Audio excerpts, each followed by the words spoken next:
ए राजा ए पिया ए बलमुआ हो हो हो।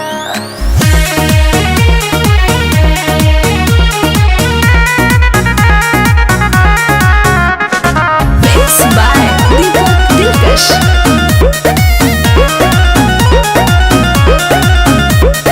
जब जब जाई न धनी हो बाजारे झूठो के लागे नखरा पसारे।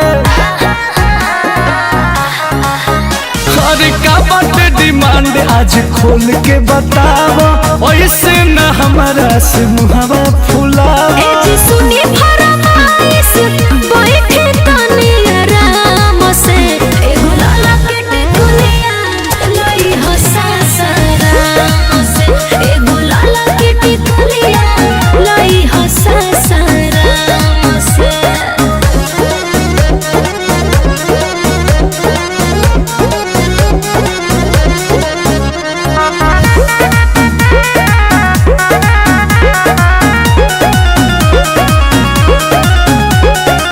रांची के लहंगा चाहे जी महंगा, और बनारस के साड़ी कोनो कंजूसी जाने देखई हो, नहीं तो मैचिंग बिगाड़ी।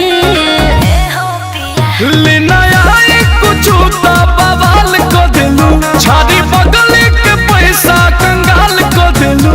पिया काले तू जाई हो धरी हो गाड़ी शाम के, एगो लाला के टिकुलिया लई हो सासाराम से, एगो लाला के टिकुलिया लई हो सासाराम से।